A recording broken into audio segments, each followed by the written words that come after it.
Welcome to our Snapchat video tutorial. Snapchat is a video and photo social media app that can be used to communicate and share moments with friends. Today we are going to demonstrate ways that you can integrate Snapchat into the classroom and make it approachable for students, parents, and educators. We will show you how to set up a profile and navigate the app. We will also discuss how students can use the app in a safe and responsible way.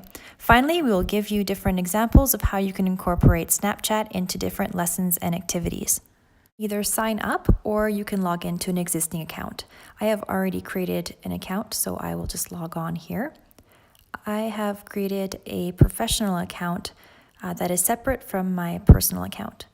When you log on, you can create a profile. You can also include an avatar. It's called a Bitmoji, and you can dress it however you like. And the nice thing about this app is that you can choose who can see the content that you put up on your Snapchat. You can add friends where you can add your students. You can also add the parents of the students or even fellow teachers. If they already have a Snapchat account, you can search for them at the top here by putting in their username or their email when you add friends. Once you have located them, they should show up on the screen to be added. So now we're going to show you how to create a story on Snapchat. So a story is a platform where you can post videos and photos, and they're up for 24 hours before they are deleted. Your friends can all view them, and you can see which of your friends has viewed them. There are 3 different filters available, which I will now get into. So the first filter is a private story. So on a private story, only you can add pictures and videos to the story, and you can also choose who can see the story. The second option is a custom story, where you can choose who can add to it as well as who can view it.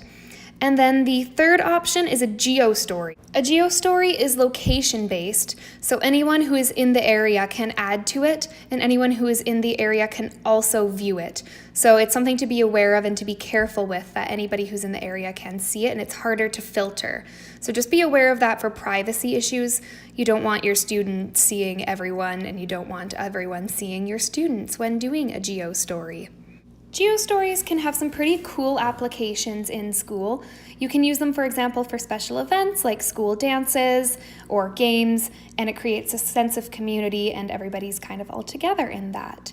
Another thing to be aware of on Snapchat is that there is a location setting so that you can view your friends' locations if they have it turned on, and they can also view your location. The safest way to go about this is to use something called ghost mode. So, as you can see at the bottom of the screen there, you have different options for who can view your location. The safest way to do it is to put it on ghost mode so that nobody except for you can see your location. Now, opening up our settings here, we're going to start talking about how to use the app in a safe and responsible way. Some things to be aware of are to avoid using your personal information. You should also ensure that only students, parents, and teachers are added, and make sure that your teacher account is separate from your personal account. Down here you can see that you have options on who can add or who can contact you, who can view your story, as well as who can see your location. These are important for filtering to ensure that nobody you don't want is able to see your posts. And these are a few things that your students should be aware of in using the Snapchat app. And now we're going to review different ways that you can implement Snapchat in the classroom. One option is to create a vocabulary snap. So for students that are learning a second language, they can take a photo of an item, for example, and write the foreign language word on the snap to send to their teacher to show their understanding of the vocabulary. The example on this photo is the Spanish word for coffee, un café, where students can write the Spanish word as well as an expression such as que rico, which means how delicious. They can also add different images or pictures to their snap to make it more fun and interactive.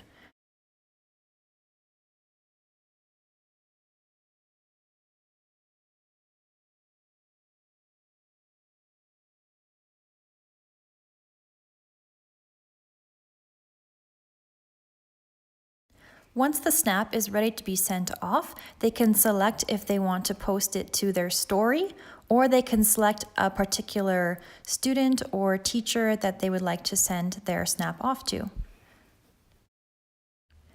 If students were sending this off to a teacher, the teacher could then review the image and give back feedback or comments or advice about what the student has submitted. Another way to use Snapchat for students to demonstrate understanding is to take a picture of a keyword such as amotivation on the Human Motivation Taxonomy, then add an example of this term. So for example, doing the dishes is an A-motivated task. They can then either add the snap to their story or again to their teacher, as I'm doing here. And the teacher can then open it and respond and give feedback on that. Another way that Snapchat can be used by teachers is to use it to remind students about upcoming quizzes, assignments, and exams.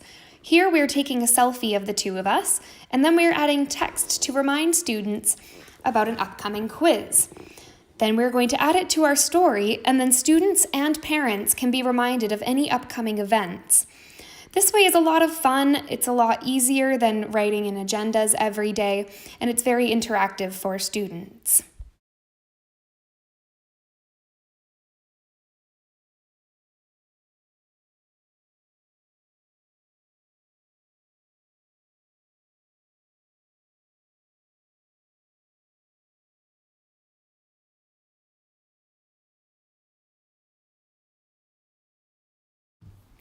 As we had mentioned before, you can add the students' parents to the Snapchats. So when students go on fun field trips or have a science fair or special project, you can include the parents in this experience.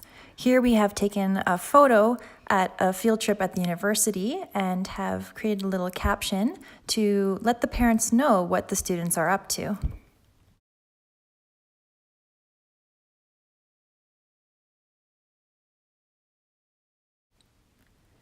And when you take a picture on the Snapchat app, you're given the option to include fun filters where they often include a geo-filter of the location you're at, or you can include various images or pictures on top of the snap.